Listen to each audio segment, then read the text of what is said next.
Excellent. Hey guys, Carlos Castellanos here for DrawnBySuccess.com. Welcome back. I've got an exciting guest today. Her name is Heidi Easley. Heidi's the founder of Texas Art and Soul. And my dog is joining us. What was the dog's name? Blue. This is Blue. Blue. Blue does not look blue. He looks very happy on your lap there. And Heidi's the founder of Texas Art and Soul. And she also teaches people how to do paint parties as additional revenue for artists. So Heidi, welcome aboard. Yay, thanks for having me. Glad to be here. My pleasure. Tell us a little bit about yourself, your background, how you got to this point. Okay, so back in, and I'll try to make the short story because I could talk all day, but back in 2007, we lost everything. My family, we actually filed bankruptcy. We lost our house. I had a 1-year-old baby girl at the time and thought, oh, everything's going to be perfect. I have this room I decorated as a full, her name's Pixie, my daughter, and I decorated her nursery as like Tinkerbell's fairyland, and think everything's going to be okay. And then all of a sudden we've lost everything. Our cars, our house, had to sell every single thing that would come off the walls just to make it. And I for about 2 months was just paralyzed, paralyzed in this fear of, oh my gosh, life will never ever be the same, and what am I going to do, and just so scared for my family. And after about 2 months of self-loathing, I thought, okay, I need to start painting again, because I've always been an artist. I was an art teacher. And painting is, kind of my way, my peace, my happiness. And so I started creating these little mini decorative surfboards, that were about this big. And so I took them to school one day to work on them during lunch. And, I had 850 students that would come through my classroom every week. And so one day, it was about 150 kids through my class. And every single kid would, they saw them on my table and they would go, Miss Easley, you got to get me one of those surfboards. Oh my gosh, you put my name on it. Oh, where'd you get that? And they, I was like, well, I made it. I sawed it and then I made it and I painted it. And so, after about the 80th kid that day is freaking out over these surfboards, a light bulb goes off and I thought, oh my gosh, I think I can sell these. So after, meeting with the people at this little place called Pier Park in Panama City Beach, Florida, I brought in these my first surfboards were so crappy. They were they had no rounded edges. They were just like a blunt cut. They were still wet with polyurethane. You couldn't even grab them because they were so wet. And I go into this meeting, terrified, thinking, you think I can sell these at your sidewalk? Not even rent a place, actually on the sidewalk. And he looks at me kind of confused for a minute. And then he's like, I think you can make some money. I really think you can make some money off this. And so, we make a deal. I'm renting, a 10 by 10 foot side of square, basically a sidewalk. I'm renting for a crap load of money. And I'm going to work there for 2 months and just 3 days a week. I made this deal with them. And so the day comes and I'm sitting there and I've worked my butt off. I've had, we're broke. Everything we had coming in, we couldn't borrow on credit cards. We had no credit after that. And, we set up for this little surfboard thing thinking, oh, this is going to happen. This is my last hope. In your 20s, you think everything's your last chance. You don't have this feeling of, okay, I can fail and I can fail and I can still fail and still not die. Well, at that time, I was like, if I fail at this, it's over. What am I going to do? I'm going to live under a bridge. I didn't know what was going to happen. And so I'm sitting there the day of, and I'm so sick to my stomach, and nobody is buying. And I'm like, oh my gosh, I've risked everything. We have nothing else. Let me stop you right there because I know where the story is going, but because I know how it ends.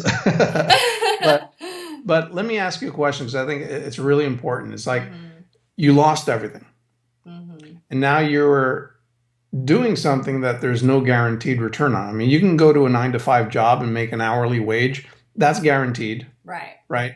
But what you're doing is completely different. Not only there's no guarantee, you have to lay out additional income. Not only your time, but money that you don't have. what what enabled you to be able to do that um, when you were in a position of being so desperate and not having, the last thing you need is to be able to lose more than what you already had. What gave you the confidence, or what was it mentally in you that clicked that allowed you to go ahead and make that investment for that booth, and then not only the booth, but then to acquire the wood and the materials for the product that you were looking to sell um, in that event? Well, I was teaching still full time at that elementary school, which in Florida, I don't know how you know the pay scale for Florida teachers is really, really low. Like, and the cost of living is really high in Florida. And so I was doing that. And then my mother-in-law and my stepdad and then my husband, I think they saw the power that it could have, the possibility of it. So my mother-in-law's like, I think you can do this, but I think you're going to need help. And so she's like, let's 50-50 the whole business. And so what we did was we would, like, every time we would get paid, we would put in 50% of the wood. And then on the weekends, it was crazy. Like, leading up to that summer, our entire backyard we went to their house because we had to move into an apartment. Their entire backyard was like a woodworking shop. And we were like a factory. I mean, we had like down to a T. Like, we'd trace the template, we'd cut it, we'd route it, we'd sand it, we'd prime it, we'd get the first coat on it, and then we'd lay them in these Tupperwares with plastic in between so that when I would haul all of this stuff to the sidewalk, that I would have them ready and just grab a surfboard, people pick their designs and paint. And so I think fear motivated me the most because I am a girl with big dreams and I want way more out of life than just here I can pay my bills. Like, I have so many things I want to do and accomplish in this world.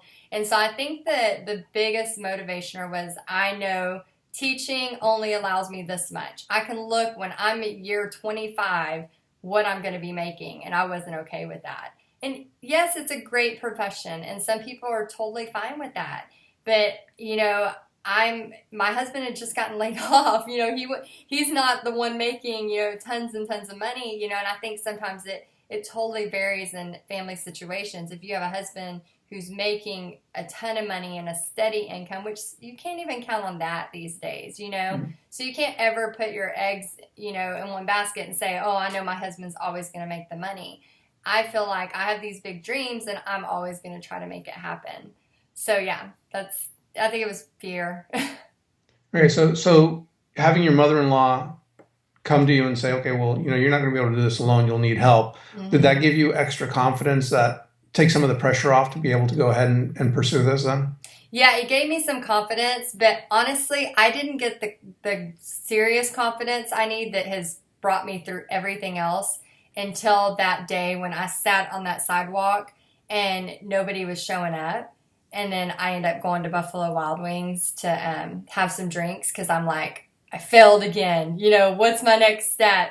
And then I get this call from my husband like 2 hours later after I'd been at Buffalo Wild Wings, which was right across the street. And he's like, Heidi, get over here. We have orders. And then I realized, everybody's on the beach during the day and at night they're back shopping and buying. And so, a little tipsy, I come walking over not realizing that now we have like 20 orders in a matter of an hour.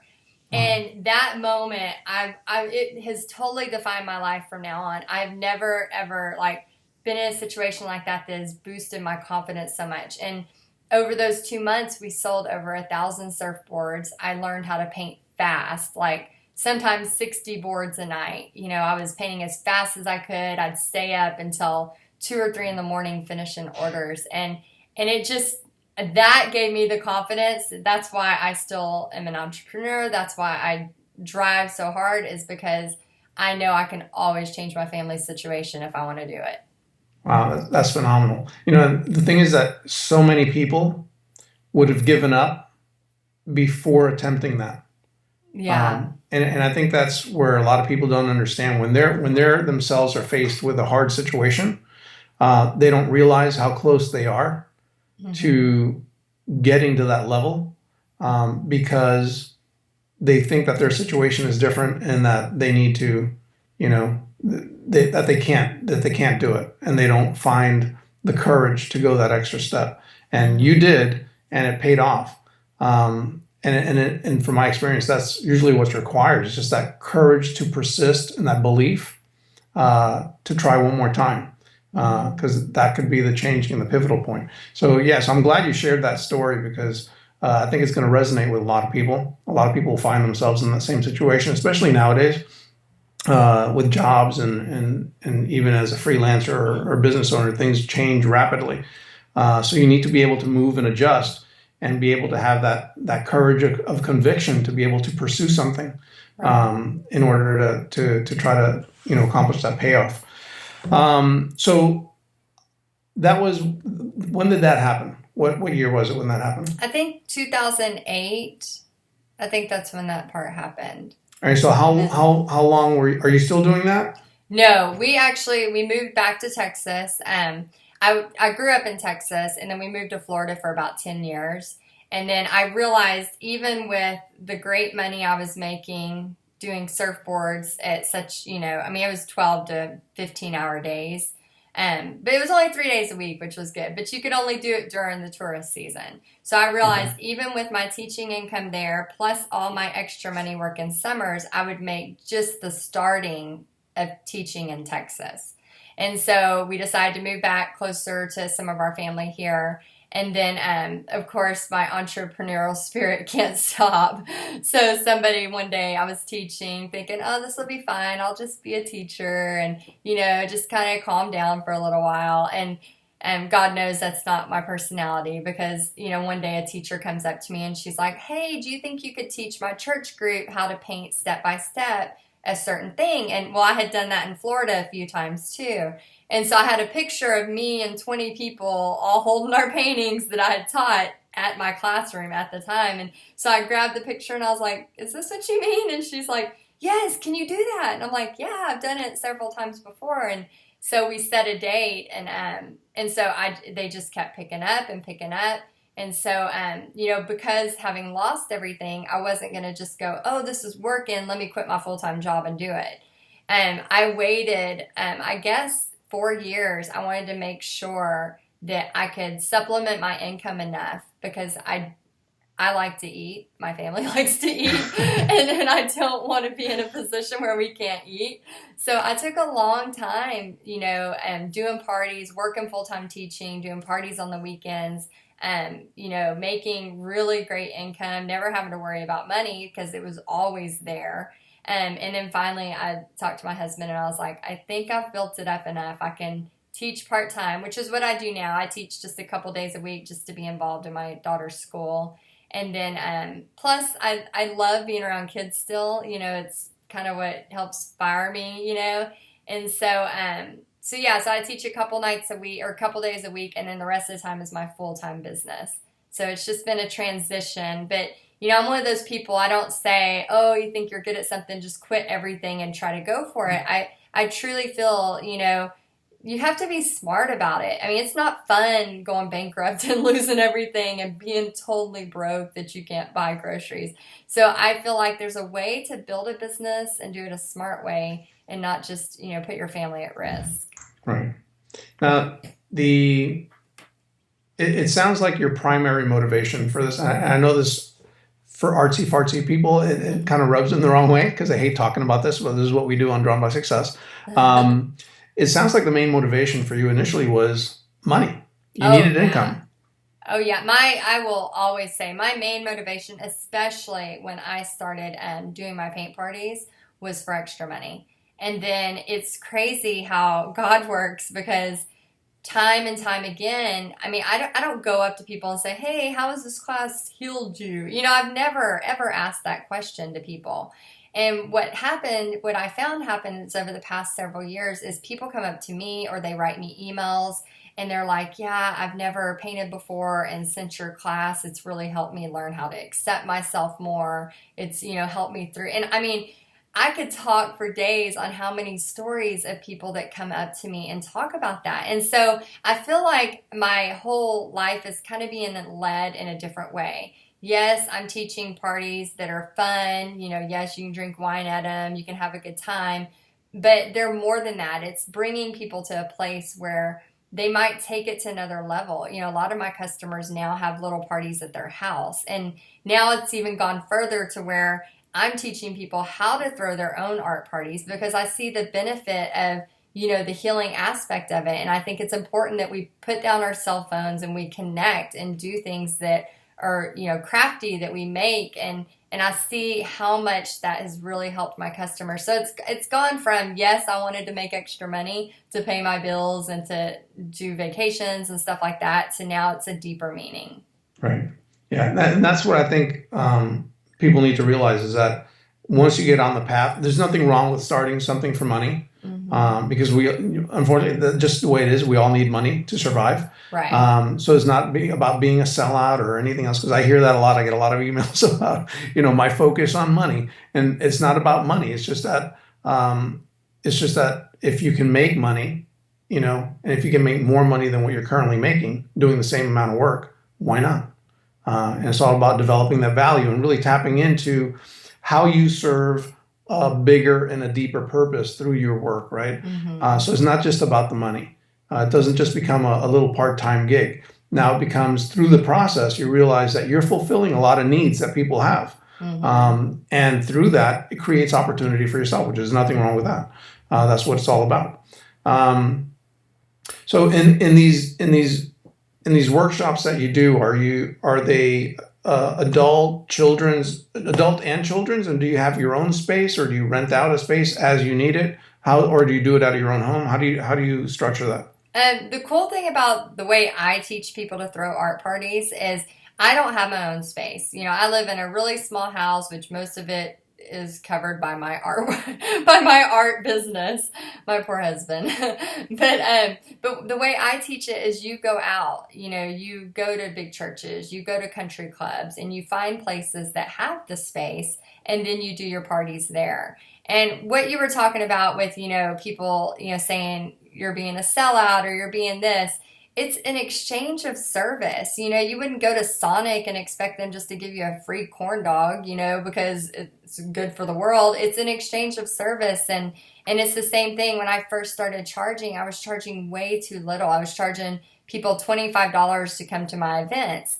And, yes, I'm there for 2.5, 3 hours for you. But before that, I'm getting the party ready. I'm getting everything set up. I'm buying all the supplies. I'm contacting, it's a lot more than just a 3-hour gig. And so, I remember I was teaching at a restaurant a couple years ago, and I had about 120 people there. It was one of my bigger events. And there was a grandpa that had showed up, and he was just kind of sitting there watching in the restaurant. And I was walking around to everybody and saying, hey, how you doing? And, oh, you having fun tonight? Just being social like I always do. I feel like it's so important to connect to people. I'm not just up there instructing, I'm talking and learning about their families.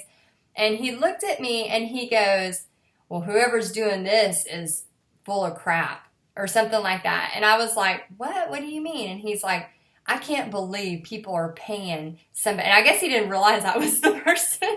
And putting it on. Yeah, and he goes, I can't believe people would pay for this to happen. And they're getting all this money for this to happen. Because, it was a huge night. I mean, I made, like $4,000 or something. And I was like, well, it is a lot of work, and kind of walked off. And I'm up there teaching, and the whole time it is nagging at me. And I'm like, it's just in the back of your mind. Yes. And I'm like trying to teach him. I'm like, how dare him? Like, he hasn't been, for weeks and weeks before, like counting out hundreds of paintbrushes, which I had to buy, by the way, easels and aprons, and like, how dare he, and I just took it as a learning moment. Like, just because he doesn't value that. I know all those ladies, they paid $35 each, and when I do my events, I am there for you from beginning to end. I don't care if you're there 2 hours late. I'm going to be there and be nice to you and help you, and even help you after if you have questions. So, I just thought, okay, I'm sure he works at some job where he's making way more than that. And how dare he say what I'm doing is wrong? And so I just had to take it as another troll. You know, you're going to have trolls out there and they're going to try to throw you off your game, but you can't let them. But that's the thing. I mean, a lot of people will look at an opportunity, right? Mm-hmm. Let's say the opportunity you're talking about, or something else that they may be able to start on their own. I'm talking about artists that have a skill set and a talent and are willing or wanting to start something new with it in a new direction. They'll hear someone like that and they'll say, oh well, that's just proof that it's not going to work. People, Mm-hmm. this has got no value. People, if they want to paint, they go paint on their own. But that's not the point. The point is that you create a very specific experience for those people while Yes. they're there. Now you're an outgoing individual, so obviously if someone's not outgoing, that's not true to their nature. They're not going to probably want to talk to a room full of 50 people, Right. and go around. They probably won't show the interest. Um, but if that is part of your personality and part of developing a business is part of understanding your skill set, what you're comfortable with, either what you're good at or what you're willing to get good at. So if you're not an outgoing person, but you want to become an outgoing person, that would be a great opportunity because it forces you to be more outgoing. But a lot of people will look at a situation or an opportunity and think like that guy, Mm-hmm. right? And there a lot of people, there are a lot more people that think like the people that are in your class that will actually pay you for that experience. So Mm-hmm. whenever you think about, an artist or something that says, "Oh, this won't work," you know what? That's one less person competing with you. Yeah. You know what I mean? Yeah. Go after it. Mm-hmm. Go after it and see how you can make that experience unique to that market so that you can make it worthwhile for them. Because again, it's all about not about sales, it's about service. So how can you make something worthwhile for them so they can spend 3 hours with you, pay some money and get something out of it as well while you're rewarded for your effort. Yeah, and I remember, I mean, I've had several, like, I have people come to my classes that come alone. And I always make a point at the beginning, like, hey, say hi to your neighbor, and we're going to be here for a few hours, so get to know your neighbor or talk about, I try to, like, encourage that. And then if I see somebody who's not talking to anybody, I'll go up and I'll talk to them and ask them about their family and kind of break the ice. And then the next person's ready to talk. And almost every time, they're leaving with a friend, or they realize they live three houses down, is and that is that is that how they determine distance in Texas? Three in horses Texas down. it's three horses. But, it's just like, they're leaving with an experience and with more than just here I'm offering a painting class. And so I remember those stories of, somebody who had PTSD who writes me an email and I'm crying as I'm reading it because she has never done anything like that and decided to take the chance. And now she comes to almost every painting I offer and buys the art kits to do the paintings at home and then sends me pictures of her painting that she created at home. And so I think of those people and I let people like that guy and other people that are not, not nice people. I let them roll off my back because I know that my purpose is more than just offering a silly paint class. I know there's more to that. And so you just got to let those type of people go and not let them affect you. Right. Now, how do you deal with, obviously, I mean, like down here in Florida, in West Palm Beach, where I'm at, there are a couple of different franchises that do painting parties. They have their own Mm-hmm. facility, their own Right. rented space. A lot of people would think, okay, well, there are already franchises with systems in place that are popping up all over the place. How do I compete in that environment? I'm sure you were faced with the same question. How do you answer that? That's a great question. I have a franchise less than 2 miles from my house, but it has not stopped me from doing my business for the past several years. And the reason is I approach it different. The way, I don't sit at my house and hope I get an email today about somebody wanting a paint party. That's not, I mean, I would be broke. What I do is I reach out, I contact people, I email people, I make connections. And then the cool thing about the way I do it is I'm not having to worry about paying, a building maintenance. I'm not a sitting duck waiting for somebody to come in and hopefully paint that day.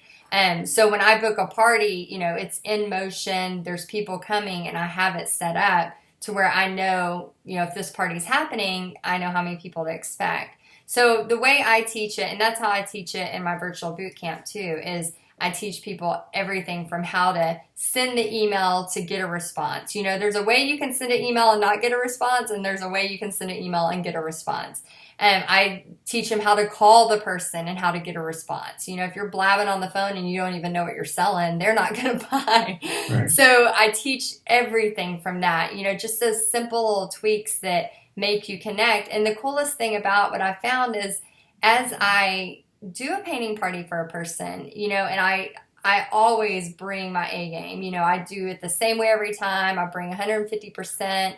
And, you know, I'm of service of whatever anybody needs. That's what I'm there for. I'm getting paid well, but I know I deserve it because I'm giving everything. And then you build these relationships where now I have a connection and they like me and I like them. And then, you know, in 6 months, you know, oh, hey, did you want to do an event? You know, and I have these relationships and then you just keep building. I mean, I have some places I've been going to consistently for 3 years and some every other month, you know, so it just depends on how you approach it. And I think it's important. I know this sounds so stupid and cliche, but I think it's important to be kind in the world and to be nice. And I'm not a person who, if they're asking for a refund because they've hated something, I'm going to argue with them. You know, I'm that person that's, okay, I'm so sorry you're dissatisfied. Here you go. You know, and, Right. and I feel like if you come from a place like that of not, what's the word I'm trying to say? Defense. If you come from a place of where you're not defensive, you're just here to give and to serve,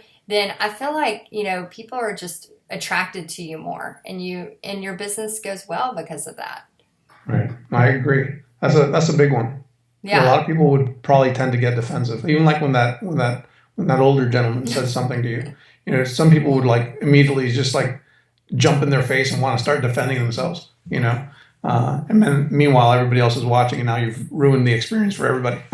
Yeah. All I did was kind of like swallow my pride, and I looked around and thought, all these people are happy. Like, what is he talking about? The proof is in the pudding. All you got to do is look around and see how many people you're are enjoying themselves and you're filling their evening with delight. And you have this one sourpuss over there in the corner. Yeah, and mothers and daughters who maybe never get together or sitting there talking. You know, like that kind of stuff I just love. So I see you have a Day of the Dead painting back there. Let me turn the tables a little bit and talk a little bit about your art real quick. Yeah. What's with the Day of the Dead? Okay, so What's the story behind that? I have always loved Day of the Dead art. It's, you know, folk art. It's just so beautiful. And I love, like, I love skulls, but I don't like the darker side of skulls. I love that it represents life. And so on me and my husband's 15th anniversary, I guess 4 years ago, we went to San Antonio where we had our honeymoon. And then we found these Day of the Dead bridegroom. We found a dog, and we found a little earring that represented our daughter. And so I just fell in love with this little statue of our family as this little setup. And so actually last year I was interviewing all these artists. I interviewed like 55 artists last year. And every time I interviewed, I just kept getting so inspired about painting my family as Day of the Dead characters.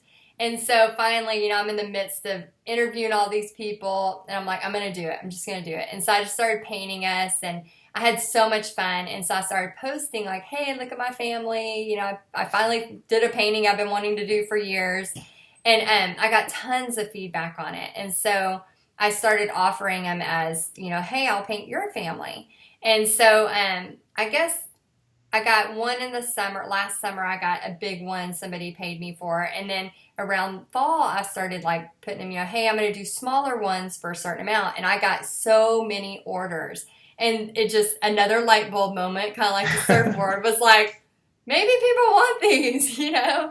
And so since then, I think every week I've had some family I'm painting on my kitchen table. So basically I just take their families and I take, like, let's say they're football fans or they're a rocker family, or, you know, and I paint their pets in it too. And I just take their personalities, and they're just these silly, goofy paintings of their family as sugar skulls. And so people are loving them. And so June 4th and 5th, I'm going to actually do my first big expo. Congratulations. Thank you. I'm so excited. And it's actually going to be focused mainly on my Day of the Dead portraits. So I'm going to see kind of if it's a fail or a success. We'll see. But I'm kind of gearing it all towards that. and just gonna see if it'll really kind of take off a little bit more. But I love doing it. I mean, it's one of my favorite things to do. I love painting bright and fun colors. So I'm like, man, if I can get orders and get paid for this, why not? That's great. Now, I think you'd shown me a sugar skull of a pet before. Yes, I do have some pets. These, let me see. That I have my dog in there. These are not my favorite, and these are watercolor, which I was trying out. This is a bride and groom I've done recently. I was trying to do some stuff with prints. I had this lady in Phoenix ask me for some like fun little prints. These are watercolor, but they're not my favorite. But all my pets, like almost every family portrait, and I'm actually going to be doing some stuff with Harley Davidson at their bike day. Like I'm doing some biker stuff for like some Harley stuff. They have like bike night, and they said I could come set up. So yeah, so it's like some of it, especially with the watercolors, all new. I'm an acrylic painter, so I was like, well, let me try some watercolor. So I think I'm going to go back to acrylic. I don't really feel comfortable with watercolor. But yeah, it's been a lot of fun. So I'll have my first 2 bike nights in the next 2 months, and then the big expo. So we'll kind of see if it's going to go further or not. But I'm anxious to see what happens and to see people's responses, because it's weird. You think that, skeletons would mainly be bought by like tough guys, and almost every family portrait I've sold has been by like a suburban mom. It's I think the theme of your work is lighthearted. Yeah.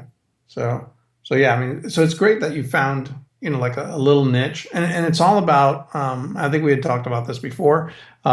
Not just one thing and putting all your eggs in one basket necessarily. I think in the arts, sometimes you have to kind of diversify a little bit. Right. And, if one thing takes off, great. If that's what you want to focus on. For example, like with me with the comic strip, I could just do that. But I enjoy doing the other stuff too. So I still do commercial work, and I love doing the coaching. So I like diversifying because those are different interests of mine. And I find that artists are very seldom just, interested in one area. We're kind of interested in a lot of different things. And it's great that you've been able to do, the paint parties, have your own paintings that you create, the personalized portraits of the Day of the Dead, and then the pet portraits as well. And then also now the teaching people how to do the paint parties. So you've got several income revenues there from your art. I know. Next is my I'm working on t-shirts to do for the expo, because sometimes people don't want to spend several $100s on a painting, but they might want to make something, make a smaller purchase but still kind of have a piece of Texas art and soul. So I'm hoping that kind of helps too. So we'll see. I'm really excited about all of it. And you're right. Like as artists, we're kind of always like, we're so excited about creating that we see something and we're just like, squirrel. Heidi, is there anything else that you want to share with the listeners in regards to your business that you want to leave with? And I think the main thing is if you're an artsy person and, you have a corporate job, or you have a job that, you're doing fine, you're making money, it's paying the bills, but you kind of want that artsy outlet. And, my virtual boot camp is basically, and I have a free webinar. It's a full hour-long free webinar that kind of gets you started on how to run a paint party business. And you can do that twice a month and, make an extra $1,000 a month if you wanted, or even more. And you don't have to quit your full-time job, and you can kind of still have that art outlet that you need and that you want and get yourself in that space. So I'll send you the link. My website is texasartandsoul.com. And then the paint party webinar, I'll have to pull that up. I don't have it memorized. Okay. But it's Paint Party Revolution, and it's a free online hour-long event that you can just watch, and it tells more about it. And then it gives you an offer at the end if you want to be a part of the virtual boot camp, which goes into full detail of every mistake I've made over the past several years, so you don't have to. But yeah, that free webinar is a good way just to get a good start. Okay, excellent. Now, are you on Twitter, Facebook? I'm on My 2 main things that I'm really good at checking and posting is Facebook and Instagram. So you can go to facebook.com/Texas Art and Soul.